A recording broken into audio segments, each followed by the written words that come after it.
Have you ever been in that situation before where you're playing terrible on the front nine? You're hitting shanks, you're slicing the ball, you've lost 4 golf balls, the club feels weird and you just want to go home. Golf can be extremely frustrating. Some weeks you play fantastic, some weeks you play terrible, and there's no reason why, you're just not playing very well. Instead of following that trend and having a really terrible back nine and racking up the highest score you've had in weeks, here's some ways you can counteract that negative death spiral and try and shoot better on the back nine. So on the back nine, it's a fantastic opportunity to reset. So you've been a terrible golfer on the front nine, you feel terrible, you want to go home, everything feels wrong. On the back nine, let's flick that switch to a fresh start. Back to basics. The par 4 now, nice and short. I know that I've been fading it all day, so what I'm going to do is, I'm just going to aim to the left and trust that that's going to continue.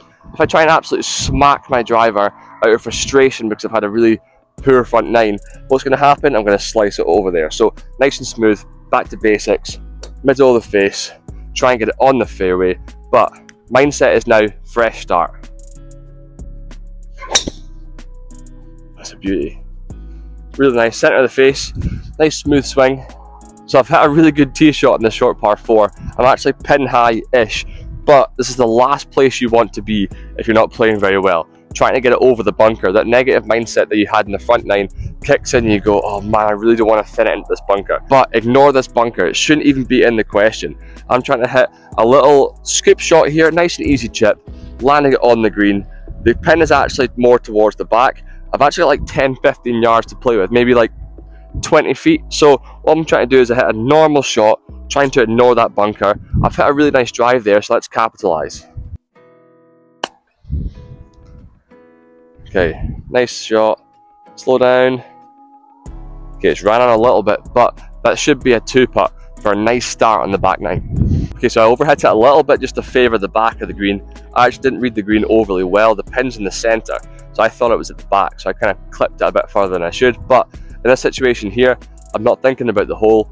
To relieve a little bit more stress, I'm just trying to get it in a 2-foot zone around the hole. So I'm not even thinking about the hole. All I'm focusing on is weight. In the zone, it's a little bit out the zone, but I'm pretty confident with the putting. Try and get it in. Boom. Stress-free, par. This is a 200-yard par 3, going from a really easy hole to a very difficult hole. If you're a higher handicap golfer, a 200-yard par 3 is a disaster, especially when you're not playing well. So we're going to play bogey golf here. Make sure we don't get a double or a triple to add to that terrible score in the front nine. We're going to play this as a par 4. 200 yards is a long way for a higher handicap golfer. So I'm going to play the 4-iron, see if I can get maybe 20 yards short of the green, see if I can get on the green and 2-putt for the bogey. If I get a bogey here, I'm more than happy with that on a difficult hole. I've actually hit that so well. I'm just short of the green. I've hit a fantastic shot there. My 200-yard shot's a 4-iron. Yours might be a driver, yours might be a hybrid. Just focus on trying to get it just short of the green. If you try and think about, oh, I need to get attacking this pin, you're going to hit a poor shot. Just think about, okay, I want to get it short, and you should hit a nice shot. Let's see if we can get up and down for the par, but we're focusing on just getting that bogey. Let's try and get this within 6 feet. Give ourselves a par chance, but a bogey is the game plan.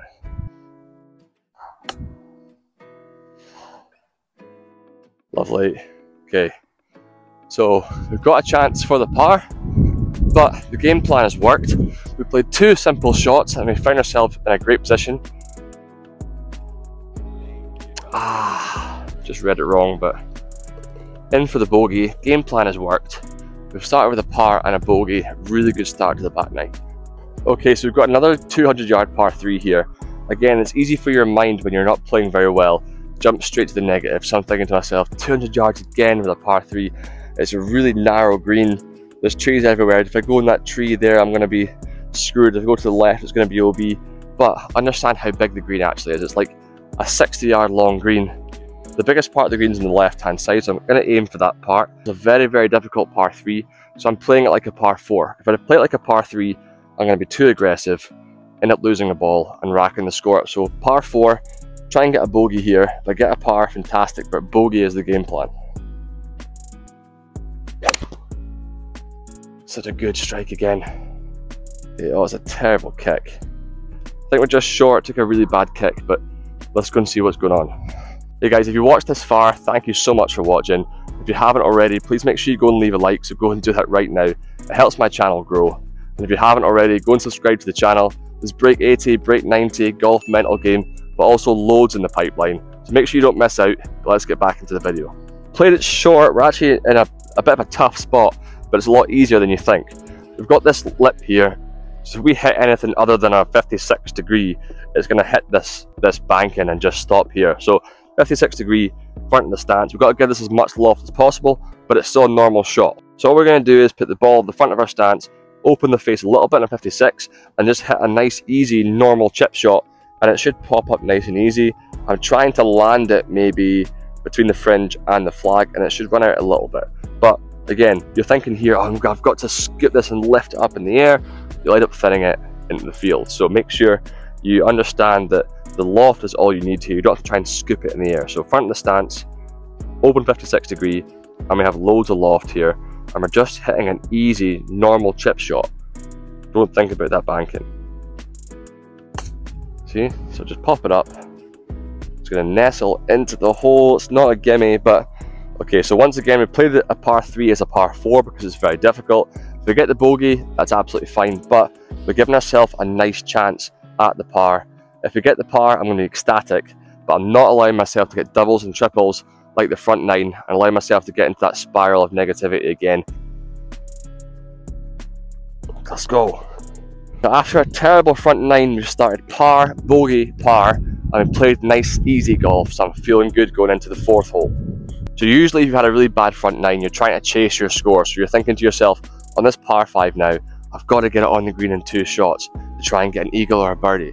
If you're a higher handicapper or a mid handicapper or even single digits like myself, you should never be trying to get on the green in 2, unless it's like a really short par 5. You should be trying to set yourself up for easy shots. So I'm going to go driver, 6 iron, to leave me a nice wedge into the green. If I can get it on the green and 2 putt for par, I'm ecstatic, especially with such a bad front 9.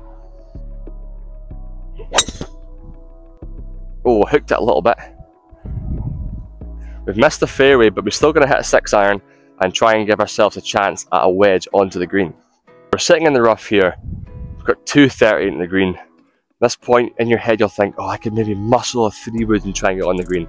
There's no point in doing that. I know it's going to happen. We'll hit a 3-wood as hard as I can, and it'll slice into those trees. So 6 iron, reliable shot. I know where it's going to go. The rough is going to be a bit of an issue, but I'm just going to swing nice and smooth. 6 iron, leave myself with a wedge into the green. Okay, nice 6. That should go 170, I think. 165, 170, and have like 80, 90 yards into the green. You've played 13, 14 holes now. You should understand what the course is like. So I know that the greens are quite receptive, but they roll on a little bit. So what I'm going to try and do is I'm going to try and land this just on the green. It should roll out towards the middle of the green if I can. Luckily the pin is in the middle, so that's the biggest part of the green usually. I'm aiming for the middle of the green. If I can get it within 10 feet of the pin, it's an easy 2-putt that goes in for the birdie. I'm very, very happy. The one thing I can look at here is the ball is way above my feet. So what's going to happen is I'm going to put it a bit further back in my stance, open the face. It should pop out straight because I've opened the face, but it might go a little bit to the left. So I'm just going to aim to maybe in between the right side of the green and the pin, because it should pop out to the left. Okay, land it just on the green if I can. It should roll out. A little bit short of the landing zone, but middle of the green. We've got a chance for the birdie, but it's a guaranteed par. So after a frantic and frustrating front 9, we played really poorly. We're actually giving ourselves loads of easy chances by playing stress-free golf. I've reset, I'm a new man on the back 9, and I've got a nice birdie putt on this par 5. If it goes in, fantastic, but I'm not wanting to be too aggressive, so I'm going to look at a 1-foot zone around the hole. I just want the ball to stop in this zone. It might trickle in for the birdie, but I'm wanting a 1-foot tap in for the par. Break. Oh. Okay, we gave ourselves a great birdie chance, but again, pars are like gold dust, and we've started this back 9 fantastically, and we might actually save our score. Okay, so fast forwarding a few holes, we've played pretty well, we've gone with the same game plan, nice safe golf. We're in a situation now where we've had a bad tee shot, had to lay up to this kind of zone here, and now I'm thinking to myself, oh god, this pin is behind that bunker, the negative mindset starts to creep back in.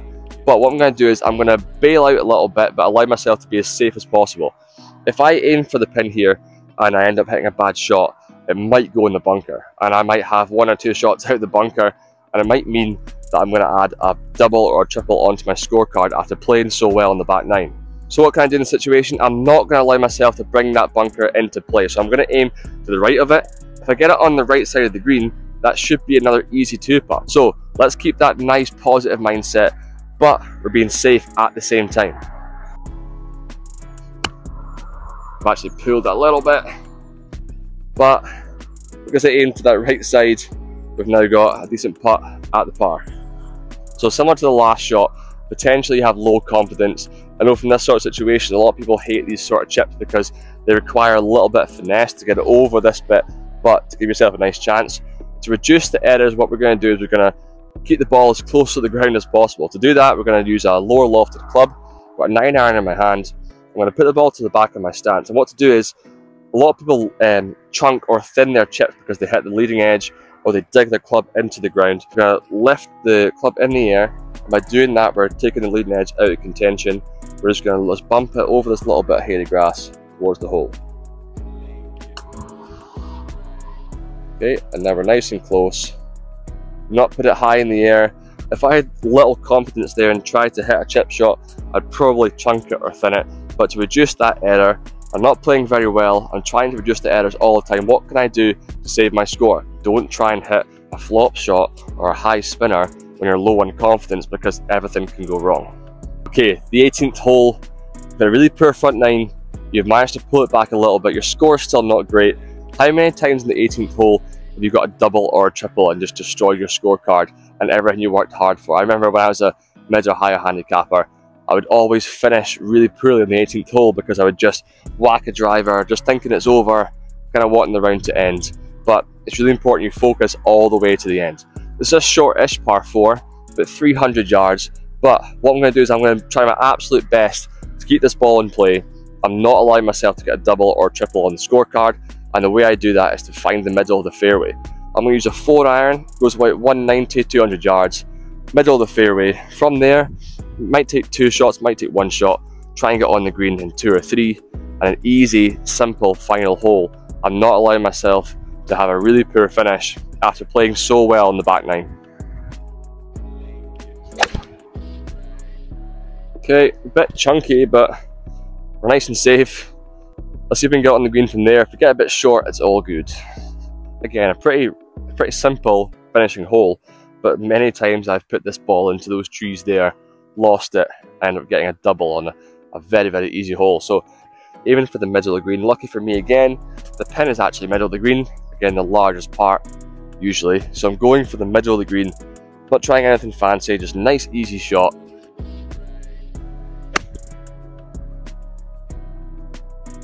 Okay. Oh, lovely. Just past the pin. I have like a 10-footer, but easy 2-putt. It might go in for the birdie. Okay, so again, aiming for that little 2-foot zone around the hole. Allow myself an easy 2-putt.